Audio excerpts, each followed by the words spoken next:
were here last Sunday, you knew that we did some remodeling of our love house.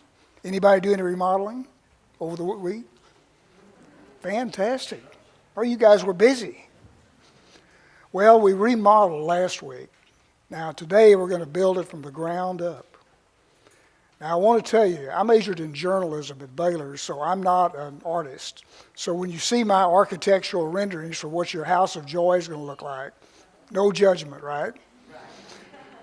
Anyway, one of the most important passages on the Bible, I think, is when Paul wrote in Galatians these words, "But the fruit of the Spirit is love, joy, peace, patience, kindness, goodness, faithfulness, gentleness, and self-control.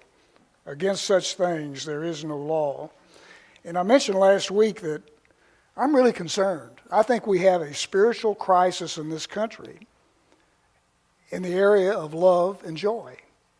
And you know, this last week we saw another terrorist attack in New York.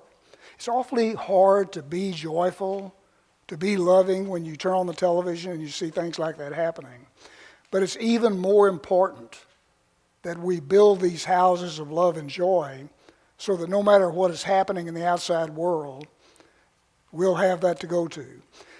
And by the way, did you know there's a real difference in the word happiness and the word joy? And I found out the word happiness comes from happening. So what it is saying is, whatever is happening in your world, that is what can determine whether or not you're joyful. Well, we all know about life. 1 minute you can be happy and everything can be great. The next minute, not so happy. Joyful is different. And so what we're going to be talking about today as we talk about happiness and joy, but mostly joy, is building a house that no matter what is going on out there, whether it's a terrorist attack, whether it's a job loss, whether it's a health challenge, whatever it is, that you can survive it. Because deep down you have this joyful happiness, happy attitude. And here's what I believe. I said this last week about love. I think when God created us, in our DNA, He put these fruits of the Spirit. They're all in there. And one of the fruits of the Spirit is joy, that God created us to be joyful. Because God knew that life wasn't going to be easy. It's just not an easy thing for anybody. So in our DNA, in our bodies, the way we're made up, we have this potential to always be joyful. I want to tell you some things about joy, though. And this is kind of what we're going to talk a little bit about today, too. First of all, there's nobody that can make you joyful except you. Now, some other people can help out. You know, it's wonderful to have a great spouse or significant other. It's great to have a job that you love to go to every day. Wonderful to have health. It's great to have maybe a pet that you love that makes you happy. But the thing about it is, if you expect somebody else out there or something else out there to give you a feeling of joy forever, it's not going to happen. So it's going to be up to you to build this house of joy. The second thing is, it took me a long time to learn this, but I'll tell you, this is one of the secrets of joy, is doing something for somebody else. And no matter how you may be feeling about life and less than, joyful at any particular time, doing something for someone else can change your perspective. And I know, I think I mentioned last week, I lost my wife in February. We'd been married 23 years, but had known each other 37 years. We had a fabulous relationship. She was a great person. But the last 5 years, I was her 24-hour, 7-day-a-week caregiver. And I can tell you that nothing in our relationship was ever as beautiful as that, was ever as deep as that. And it just made our love more special. And I don't know why I was able to do that. I didn't have any training for it when I was growing up, up the road here in Temple. I never saw my dad lift a finger to do anything. Mother did everything. That's just the culture in those days. And so when I became the caregiver, I was it. I did all the meals, I did the dishes, I did the laundry, I did everything. I don't know where that came from, that I could do that. But I did it. And I'll tell you, nothing in my life has ever made me feel so worthwhile, so important, and so special as having that opportunity. So if you really have a problem feeling joyful, find something you can do for somebody else. So when we think about joy too, I believe that unless we have a relationship with God, unless we really find a oneness with God, it's also going to be hard to have that house of joy. So coming to church, meditating, reading the Bible, all these things are all important. But whatever it takes for you to become more one with God, that's where you're going to find that joy. We think about all these joy songs. I've got joy, joy, joy down in my heart. Joy to the world, Christmas is coming. That's one of my favorite hymns. God wants us to be joyful. God wants us to be a person that can go through life, no matter what happens, that we can be joyful. And I think again about my life. I've had an absolute perfect example of joy in my life. And I've got to tell you about it real quickly. It's my son. Now, I won't say he's a kid. He's 55. That's hardly a kid. But I want to tell you something about him. He is the most joyful person I think I've ever met. Only a couple of years ago did he even have a checking account. But let me tell you what happened to him as he was growing up. In 1974, he was 12 years old. And they had a huge musical fest out at the Cotton Bowl. And so I asked him if he wanted to go. And he said, oh, yeah, I guess so. So I looked at who was appearing, and I thought, God, this is a funny name for a guy, John Elton. John Elton. I've never heard of him. And the other act at the show that night was a guy named Steely Dan. I thought, I wonder why this guy's named Steely Dan. Well, anyway, Jeff and I went to the Cotton Bowl that night, and he saw Elton John, he saw Steely Dan, and something clicked in his mind. He fell in love with music. Music became his higher power. And everything that he did from that time until today was all related to music.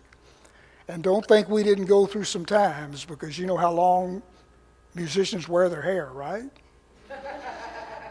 I never could get him to get a haircut. To this day, he has dreadlocks. But let me tell you about it. Everything in his life was dedicated. He did graduate from high school to music. And today, lives in Dallas.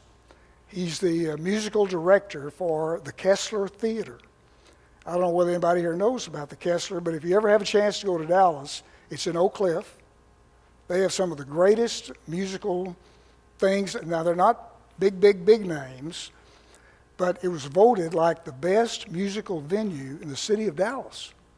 And that's a lot because of him. Along the way, he got a gold record. He had a song on the soundtrack of a movie called Colors with Sean Penn and Robert Duvall. They sold 1 million copies. He got a gold record out of the deal. Along the way, he's met people you wouldn't believe.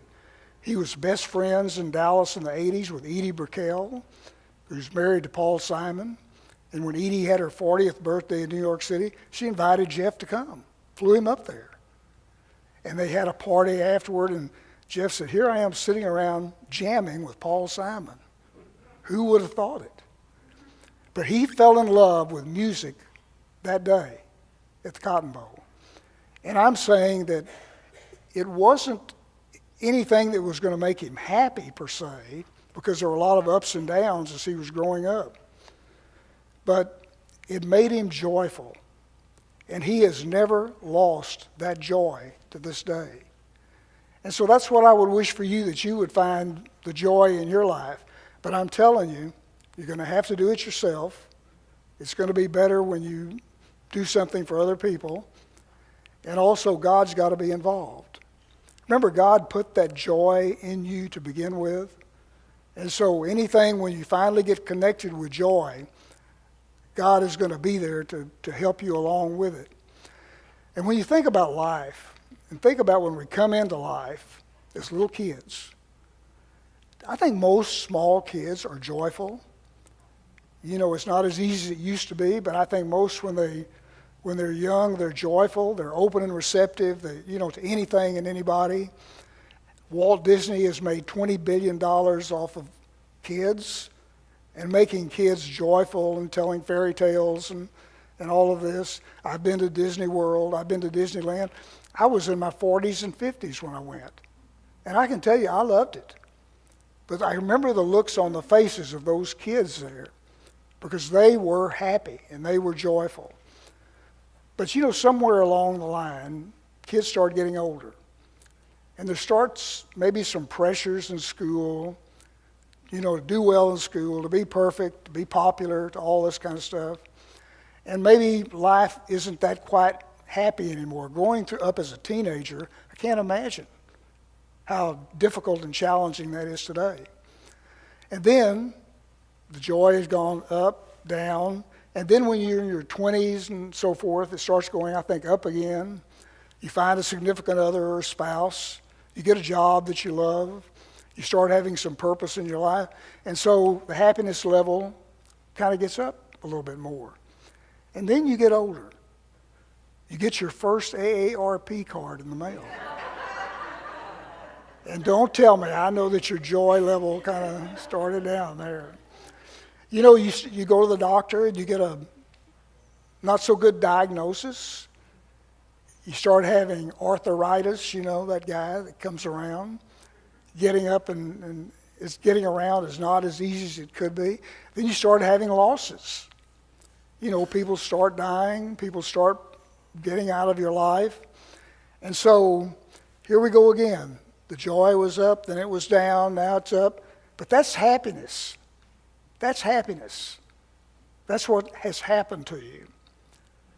So our mission today is to build a house of joy. And first of all, I think we need a place for it. And here's the place it's going to have to be. It's going to have to be in our consciousness. Now, when I was in ministerial school, they taught us about the 3 phases of mind. And here's what they are. The first is the conscious mind. That's what we are most of the time. That's what we are today. The conscious mind is kind of, this is it. This is what you're doing today. I've got to go to the store. I've got to get my hair cut. I've got to, whatever I've got to do. That's your conscious mind. Then there's the subconscious. The subconscious is also up here, and it's the storehouse. It's the warehouse where you keep everything that's ever happened to you. It's up here. And sometimes it comes out at inappropriate times. Things that you remember and things that you say or do that's based on what's in that subconscious. But then there is the top of the mind. This is the superconscious. This is where all the divine ideas come from. This is where God is. This is where God hangs out and sends you all those divine ideas. And I've got to tell you, I don't know whether you've ever worked for somebody that was you would call a genius or not. I was very fortunate in the corporate world. I worked at 7-Eleven. I worked for the guy that named Slurpee. How many billion Slurpees do you think maybe that has made people happy? He named Slurpee. He named Big Gulp. He's the guy that came up with Oh Thank Heaven for 7-Eleven. And he was somebody that was living in the superconscious. You've probably known people like that have a little bit higher viewpoint and are more creative and all that. So right up here is the superconscious. It's okay to be in the conscious. We've got to do that. The subconscious is going to be there no matter what, because anything that happens to you is going to be right up here. Anything you see, anything you read, anything is going to be right up here. But we want to be up here. Now, how many rooms do you think we ought to have in our house? Well, I came up, how many? I came up with 12. 12 is kind of a completion. 12 is kind of called the cosmic number. You know, we have 12 months. Jesus had 12 disciples.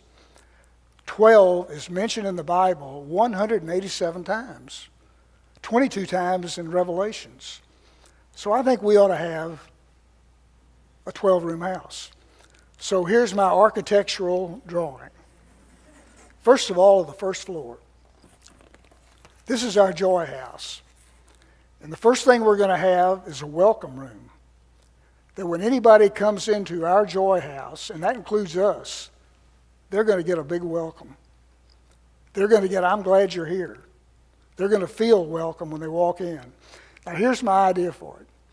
I think we need one of these electronic signs right in the hallway, and we can program it. And you know, like if a good friend is coming over, Dale's coming over, we say, man, it's good to see you. You're a great friend. Or maybe if your parents are coming over, there's a big sign that lights up and says, hi, Mom and Dad. I love you. Thanks for being here. And of course, we have to have a sign for ourselves. You look great today. Oh, you look marvelous today. We've got to have that sign. This is the welcome sign, the welcome room. Over here is a room that is a combination room, not a combo room, not a conga room, a combo room. And it's a combination meditation room and library where you can go to sit, meditate, read alone.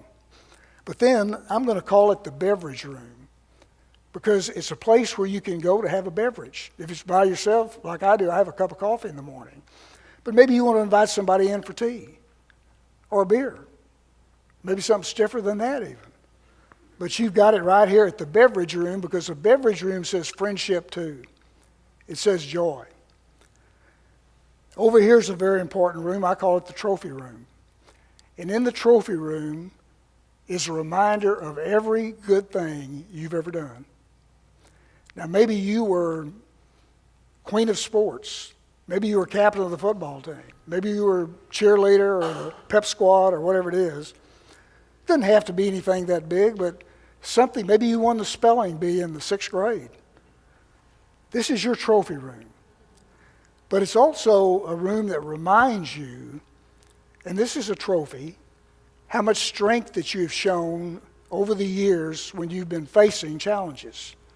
You've got reminders of all that. And also, you know, if you've ever had something you really loved, a pet, whatever it might have been, maybe a corporate career or something where you receive some honors, you can put them in the trophy room. Anytime you're feeling down, just go in that room and it'll make you feel better. Then we have a living room. And in the living room, this is where you really reflect the life that you're living. And I see it as a beautiful room. This is one of the prettiest rooms in the whole house. I think we've got some fantastic artwork on the walls. We've got the French Impressionists, maybe a Renoir, maybe a Monet. We've got also maybe some American artists like Andrew Wyeth or Edward Hopper or Mary Cassatt with her kids. Maybe we've got some Western art like a Remington or a Russell. Maybe that's all on the walls. But when you're in that living room, all you're doing is seeing beauty. And all that's conveying is, this is my beautiful life. Well, we have to have some fairly normal rooms too. We have a gourmet kitchen. And that's where we have all these fruits of the Spirit. So you can mix them up, nutritious dishes, healthy dishes, that can be in the gourmet kitchen. And then we have the dining room. And I think here we ought to have a round table, not a square table. I think it ought to be that everybody is kind of equal. But you know, it's interesting, like one of my favorite TV shows is Blue Bloods with Tom Selleck. Every show, at some point, there will be a scene where they're sitting around the dinner table. And how much interaction happens as the families around the dinner table. And so we've got to have a dining room like that too, where people can have the opportunity to speak up, to say who they are, and that'll be a good place for that. Well, let's look at the second floor. This is our Joy House. Probably the most interesting room that I would say is going to be the virtual reality room. And you're going to be able to sit in there and strap on your headset, and whatever you want to experience, you can do it. You know, maybe you want to be climbing the Matterhorn. Maybe you want to be the second baseman for the Astros in the World Series and get that final ground ball. You can do that. Whatever it is, maybe you want to be in a kayak off of Waikiki Beach. You can see that. You can visualize it. That can make you joyful. That can give you some joy. But that's your virtual reality room. Now, we got to have an exercise room, because this is where you're going to really do your physical work. Because a healthy body is a joyful body. And I want to tell you something. There is no doubt in my mind that our bodies have memories. And the body remembers things that maybe the mind has forgotten. But if you ever have been in a situation that you felt uncomfortable or something like that, you know the first thing that's going to react to that is going to be your body. So we need to make sure that our bodies are well taken care of. Now, we've got to have an elimination room. That's just normal. But this is the room we also go to eliminate those things we no longer need in our lives. And we need to get rid of it on a daily basis. This is the room we can do that. Now, in any Joy House, you've got to have a game room. And I think in the game room, this is not only video games and things like that, board games too. My wife loved playing Scrabble. I know that in heaven right now, she's sitting up there with her sister Marlene playing Scrabble, fighting over the words, looking in the dictionary to see if it's okay, you know. But the game room, games are fun. Games in life are fun. They're a way that people come together. Her family, I remember every Christmas, every Thanksgiving, they'd sit around and play games for 5-6 hours. Of course, in Minnesota, there's not much to do besides that sometime, November, December. Now, master bedroom is right here. This is where we get our rest. This is where we go to relax, and other things probably. But the master bedroom, and you know, again, talking about my wife, about Jan, she told me on more than one occasion, I love our bed. I love it. It was soft. She liked that. When she passed away, it was in that bed. So I'm glad of that for her. Here's one of the most important rooms in the house. This is the extra bedroom. And you know who we're going to reserve that for? God. I want God right there. I want God right next to me. Where I can say, hey, God, I need some help. I won't have to go very far. So this is the second floor. Now, we need to put a gift, in my opinion, in each one of these rooms. There needs to be a gift, a spiritual gift in each room. And one thing that Unity has, and I'm sure probably all of you here are very well aware of it, probably studied it, probably read the book, but do you all know the 12 powers? Okay, that's my last audiovisual. These are the 12 powers. Charles Fillmore, that co-founded Unity, he's the person that came up with this. He developed it, and it is something. He has a disciple that's named for each one of these powers. The power of faith, that's Peter. Strength, judgment, power, imagination, understanding, will, love, order, zeal, elimination, and life. These are the 12 powers. Mr. Fillmore believed that every one of us are born, that God created us with all of these 12 powers within. And the secret of life, according to him, and I believe it, is when you get all of these powers working together. When they're all working together, then you're going to really have a wonderful life. Okay, so let's just see again how we might use these 12 powers. And starting with the second floor, virtual reality room to me is perfect for imagination. This is a great room for that. The exercise room is zeal. The elimination room, that says it for itself, it's elimination. The extra bedroom is power itself, because God is the one presence and one power in the universe in our lives. The master bedroom is love. I think that's very appropriate for that. The game room, I'm going to say one of the 12 powers is will. Because if you've ever played a game where somebody's really into it, you know there's some will going on. I don't care what it is. If card game, whatever it is, gin, whatever, you know that there's really some will there. But that's the game room. And then the first floor, for our 12 powers, first of all, the welcome room is life. Because you're saying, I am open to life. I want life to come on in. I want to embrace life. So that's the welcome room. The beverage room, the library and meditation room, is order. Because it's in the meditation, it's in a room where we're quiet, that we're going to find divine order, what it should be in our lives and what it is. So order is in the beverage room. The trophy room, I'm going to put strength. Because again, I think you need a place that you can go whenever you're experiencing any sort of challenge in your life, where you can really see the times that you have exhibited strength in your life, because we've all done it when we've had to. The living room is faith, because the living room, when people see that and feel the life that's in there, they can tell you're living a life of faith. The gourmet kitchen is judgment. We have to figure out exactly what kind of dish we're going to be stirring up. And I think that takes judgment to do it. And then we have our dining room, and I put that as understanding, because I think sometimes when we're all around the kitchen table or the dining room table, that's when maybe understanding is needed more than any other time. So those are my ideas for the gifts.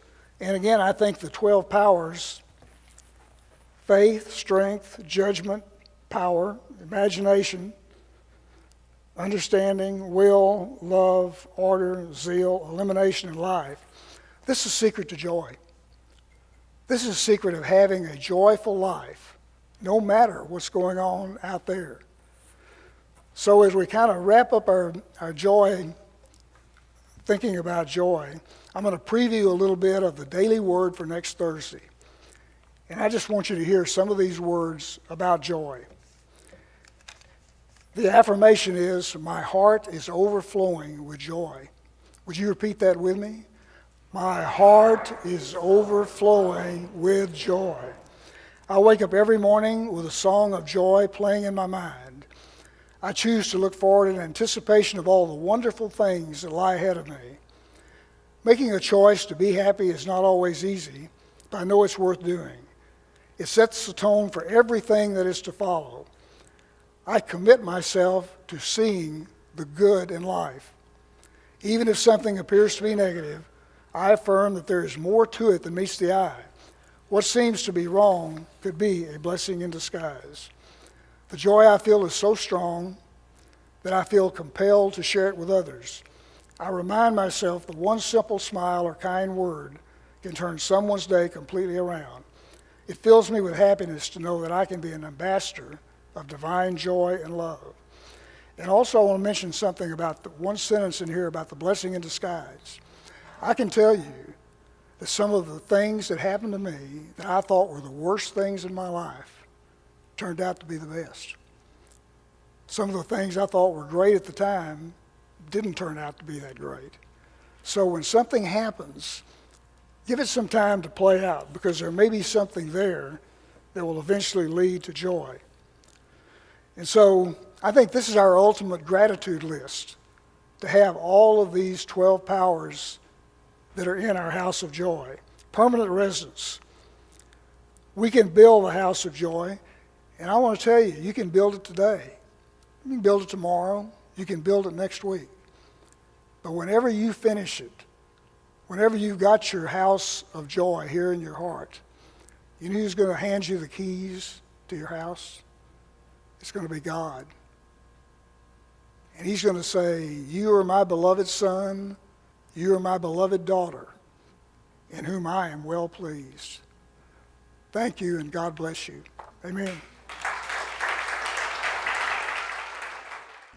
When you walk through the storm, hold your head up high, and don't be afraid of the dark.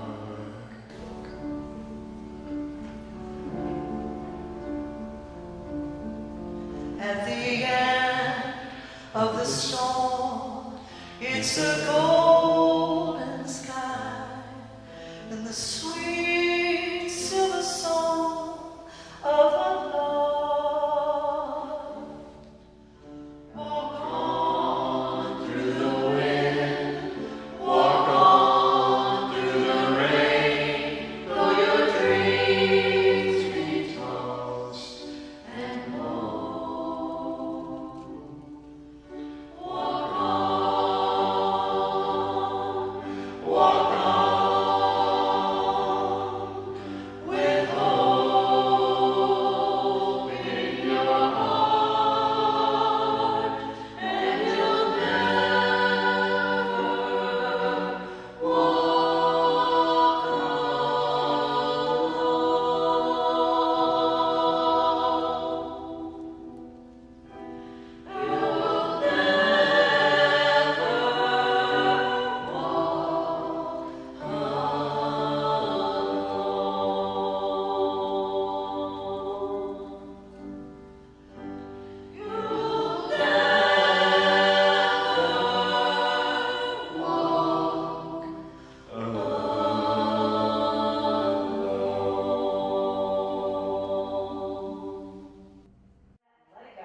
I let go of anything that makes me feel separate from God. Probably Nicholas of Cusa was a medieval European mystic who was attributed to this, but many others have it's been accredited to them. But that idea that God is a circle whose center is everywhere and whose circumference or end is nowhere.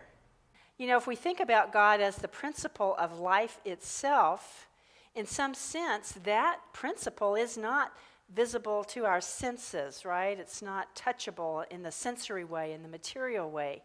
And yet, we see evidence of God everywhere, right? We could all probably make a list of the where were you, God, right? When this happened. Where were you, God, when that happened? How come you weren't here? How come you didn't stop this? How come you didn't stop that? How come you didn't bring this forward? How come you didn't bring that forward? Where were you?